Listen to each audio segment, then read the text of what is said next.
Well, we are just days away from one of the biggest shopping days of the year. About 140 million Americans expected to hit the stores for Black Friday and Cyber Monday deals. Unfortunately, the average household tends to overspend at the holidays, putting themselves in debt with credit cards and bank loans just to make ends meet during this crazy time of year. But to make sure that doesn't happen, joining us today is financial expert Brian Gilder with nearly 20 years experience in the industry. So good to see you. Thank you for having me. How are you guys doing today? Great. Good. We're excited to have you. He's also the author of The Financial Playbook, so we're going to be talking about this. So, Brian, you did something pretty remarkable with this book. I find it so fascinating. You took pretty complicated financial terms and you kind of simplify it in sports terms. Kind of tell me how that came about. Well, what I decided to do was take my two passions that I love, sports and teaching people about finances, and combine them together.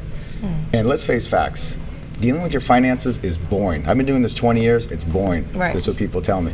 So, and also when I've been reading on certain articles that some people rather go clean their bathroom or go to the dentist than deal with their finances. Really? So it's pretty bad. It's pretty bad. Yeah, that's true. That's true. So basically the financial playbook was to help just the average Joe sports fan on how to get a better handle on their money. Simple as that. Okay. So this is a big week when it comes to finances. Everybody's going to try to find that best deal out there. Some people might be going to the stores and just maybe overspending. I don't know. It happens all the time. What's your advice this week? This is a big week. So, for you in this book. The first thing you need to do is set a budget. So let's say you have $1,000 you want to spend on gifts this holiday. So what I would do is I would write a list of all the people you want to buy gifts for, and then by each name I would put a dollar amount you want to spend. So you add that all up, and if it's over your $1,000 budget, guess what? You got to readjust. So do a budget. That is the number one thing you got to do. So before you head out the door and you go out shopping, have that already established. A budget. It's not an budget, it's a budget. All right. like that. And also, does it matter what form of payment you use?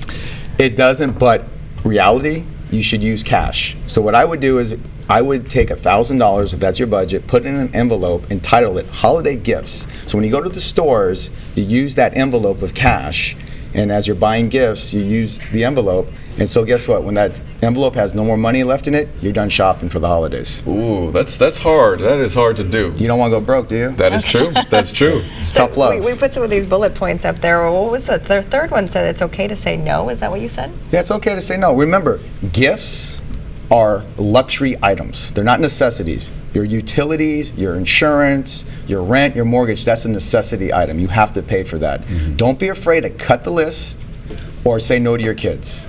Okay. That's hard. Sometimes hard to for do, me, though. I just my 2-month-old baby girl. I want to get know. her everything for Christmas and everything. It is hard, but Right. I'd rather cut other people out and buy it for her. Exactly. Don't cut And you're me staying out, up late Tony. at night with her too. So. Yes. Ooh, that's a whole nother segment. Yeah. But Right. are there alternative gift ideas? I mean, some people can't afford it, right? So there's other ways that people can provide something special for someone during the holidays, right? Yeah, you could always you can send an e-card. Online, and you don't have to pay for postage. You might make some famous holiday cookies. Those are always good. So you can make some extra batches and send that to people for gifts. You don't always have to buy someone a gift. You can always Right. do other things. And the thing, it's the thought that counts. I mean, the person you're giving the gift to should just be happy you're thinking about them, Yeah. shouldn't Right. they? Yeah. So these are great tips. So what are some of the mistakes people are making, do you think, out there, especially when it comes out into the holidays, where you're kind of seeing this as a financial expert going, oh, I wish I could have talked to them right before they went out the door. Unfortunately, we always handle the problem afterwards. Right. So what happens many times, especially with credit cards, is that the $1,000 they're purchasing for gifts this holiday, sometimes they can turn into a $2,000 purchase Right. because of all the interest and debt you have. So you got to be really, really careful. Also, you have to have a plan for your money. Right. Like I talked about in the financial playbook, you have to have a plan. Number one thing, you got to have a plan for your money. You just don't go out there and spend money. Have a plan. Because what happens is, you think about it in sports, a coach has a plan before they take the field. Before you take the financial field, you have to have a plan for your money. And also, I think you need to set up some type of a defense for your finances. And using sports, defense wins games. Right. And I think in the financial world, you need a good defense to protect yourself, such as insurance and having an emergency fund for cash. Remember, your emergency fund is for emergencies. They're not to go buy that big new screen TV out there that they're on the Black Friday super sale. Shoot, I'm guilty. Right. It's reality, though. But you bring up a good point, because on Black Friday, everybody storms into the store and they see all these deals, huge, great deals. put it in the cart, put it in the cart. That's not a plan. It's a right? lot of like impulse buying. I feel. Exactly. It's impulse buying. You have to stay away from the impulse buying. I'm guilty of it though. Well, It's everyone's guilty of it. It's a Yeah. matter of as I always tell people, you got to want to do it. You got to have that want. I want to get out of debt. I want to make sure I save money for my kids, or I want to make sure I save for retirement. You have to have that want. If you have the want, then I can teach you. If you don't have the want, then there's only so much you can do for some people. Yeah. I think one of the problems I run into sometimes is I go with an idea, and actually I try to, like, as Brian says, say, for Tony you're going to spend $30 or whatever, $50, Yeah. but then I go and I buy something for myself as well. Right. Well, there's nothing wrong with buying something This for is yourself. for me, and this is for There's nothing wrong. You should buy yourself something. I mean, when you think about it, it's the holidays. You want to be with family. You want to be with friends. You want to Right. relax. No stress. You at least try not to stress. Right. But you need to buy yourself something that will make you happy. But try to stay within a budget. I'm telling you, if you stay within a budget, you'll feel so much better, because then when December, January starts and you see the credit card bill, Right. you'll feel so much better. Oh my One gosh. thing that you mentioned, which was so important, because I think a lot of people are not doing this, is checking your financial statements. And this was, part of your, must-dos. And a lot of people don't do it. Yeah, that's plan 4. That's the Yeah. 4th step in our principles of financial planning for the game plan book. You got to check your statements. Do you open your statements? To be honest, from time to time, but not on the regular. Do you open your statements? My wife doesn't know what a statement is.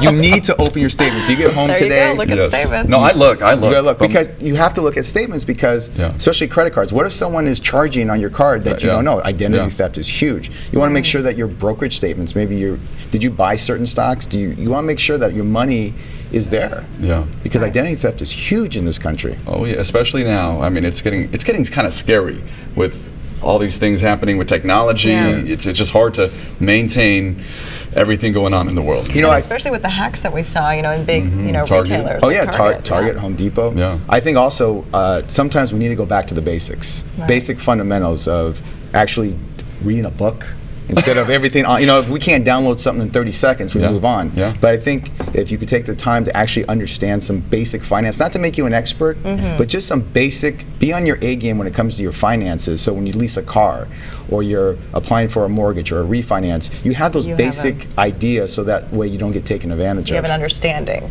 The Gosh, we basic have so many understanding. questions for you, Brian. We are just wrapping up our segment, but this is the book, The Financial Playbook.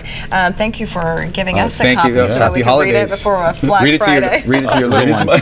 And my wife. She And your just- wife. Yes. All right, Brian, thanks so much for Thank you joining for having us. me. Great to be with you. Hope you have a great holiday, and thanks so much for waking up with us this morning. We'll see you bright and early tomorrow at 7. Have a good day.